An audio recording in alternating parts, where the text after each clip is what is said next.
Hello mga pare at Marikoy. Ako nga pala si Chicoy Gonzalez and today I will share with you kung paano gamitin yung ating POS. Assuming lang ako mga pare at Marikoy na meron na kayong merchant account at nakapagawa na kayo ng mga items sa ating merchant dashboard. So sa ngayon, para makita ninyo kung paano nag-work ito, I will share with you my screen. And ito pong ating application is available po yan both for Android and iOS. Yung iOS lang nakapending pa. And po pwede itong mag-work both din sa mobile phone or kahit sa tablet. Pero tablet muna yung demonstration natin and then later, I will demonstrate with you kung paano yung sa mobile phone. So simulan po natin kunwari nakalagin na kayo using your merchant app, merchant account. Meron po unang-una nyo makikita dito yung mga items na ginawa ninyo previously.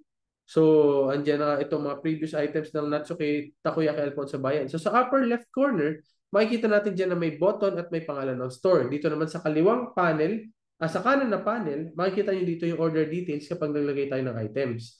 So, itry muna natin mag-click ng items para madali nyo ma-imagine kung paano ito nag-work. All you have to do is just click ang item and then itong ating POS ay automatic nang magre-recommend sa inyo ng mga optional and required na mga upgrades, add-ons, and choices. So, halimbawa dito, optional kung anong gusto mong piliin dito sa mga items na to. No? Kung wala kang pipiliin, automatic na plain yan. Pero kung may pipiliin ka, mag-a-add siya ng item. So, sa presyo din. So, makikita ninyo, meron ditong 10 pesos. Ibig sabihin, yan yung kailangan i-add ni customer para ma-upgrade yan. So, example, sabihin nyo kay customer, "Hi ma'am, ano po sa inyo? Waffle po." "Sige po ma'am, ano pong gusto nyo i-add? Would you like to add some peanut butter, strawberry jam, or blueberry jam?" Choco hazelnut, pwede rin po. So, makikita nyo, may kanya-kanyang presyo siya. Yung choco hazelnut is mas mahal. So, pwede nyo po itong iset doon sa ating merchant dashboard. So, halimbawa, i-click nyo yung add to cart. Yung quantity, dito po sa order details nyo siya pwede palitan. And makikita nyo, automatic na rin na nadagdagan yung total sa baba. So, you can add as much as item na kailangan ninyo. Automatic na pong na-update. Ito, makikita nyo sa bacon and cheese, ang daming options. Pwedeng nilagay na rin automatic sa dashboard na pwede siyang mag-add ng 8 pieces, maging 8 pieces, mag-upgrade to 8 pieces, pwede rin 10 pieces. So, it's up to you na, tinutulungan na kayo ng system natin kung paano kayo mag-add on at mag-upsell sa mga customers ninyo. No? So, pag in-add to cart, makikita nyo dito sa kaliwa yung mga items. So, may total niya dyan, may details na. If you want to repeat the order, just repeat the order. Pero po pwede rin kayong kumuha ng free application natin na pwedeng makita ni customer yung order niya sa harap ng inyong cashier. So, halimbawa, ito yung POS ninyo. Pwede nyo lagyan sa likod ng isa pang tablet if you really want. Now, wait, let me show the full screen. So, dito, halimbawa, ito yung tablet ninyo, no?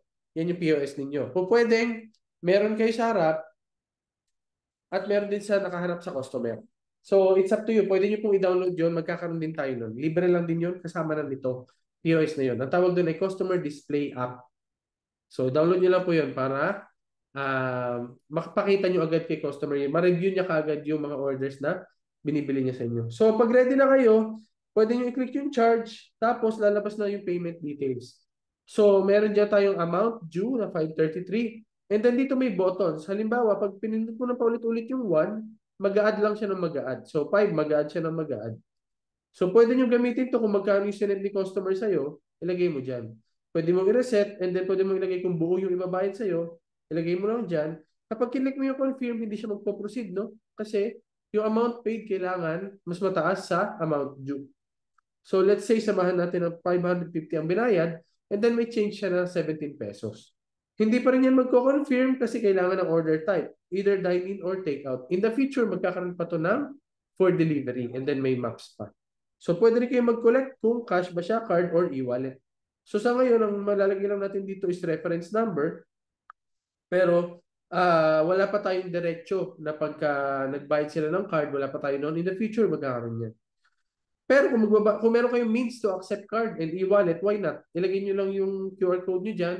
Pag nag-e-wallet sila, i-type nyo lang dito yung reference number para madali nyo mabalikan sa records.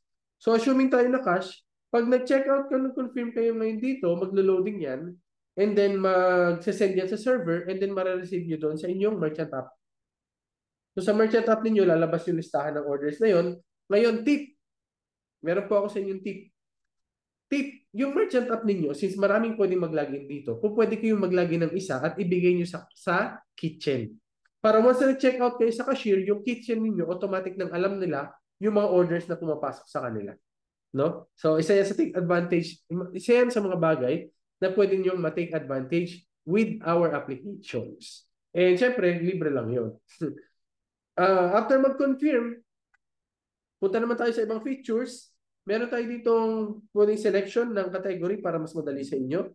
Sa ngayon, yan pa lang muna yung basic niya. Makikita niyo yung version ng application nyo sa baba, which is 1.0.28 siya as of the moment. Dito naman sa upper left, pwede natin i-click ito. Dito nyo makikita yung register details. So, yung details na yan, very important yan. Pero, basically, ito ay cashier details.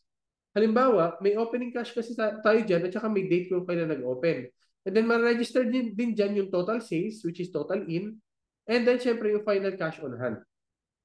So, yung final cash on hand, yung pwede nyo ilagay dyan, yung amount. So, itry ko lang muna na i-close ito. Pero mamaya natin i-close yan ulit. So, meron din dito history. May transaction kanina pero canceled. May settings din dito pero wala pang laman tsaka profile. Sa Switch Store naman, kung marami kang store, pwede kang mag-Switch Store using the same account. So, since meron tayong login ngayon, hindi ka pwedeng basta mag-Switch Store. Kailangan mo muna i-close yung account, yung iyong kaha. So, halimbawa, nag-close ka ng kaha, close register lang, and then yes. And then, babalik ka na ngayon sa option kung saan kang store magbubukas.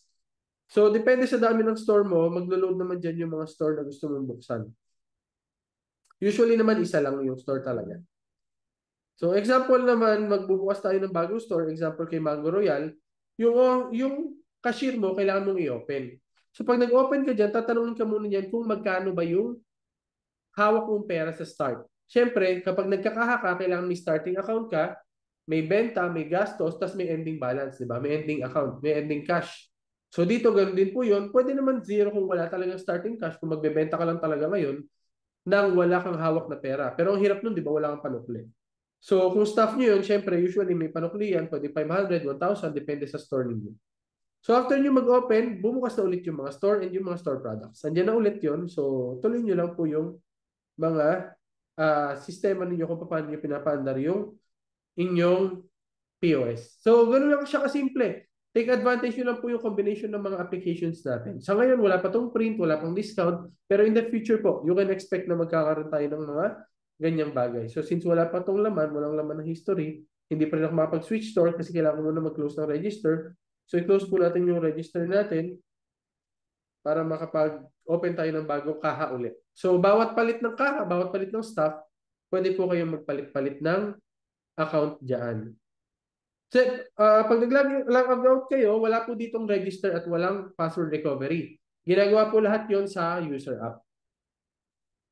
Ayun, so basically, ganun lang po kasimple ang POS natin. Napakadali lang. Take advantage nyo lang po ito.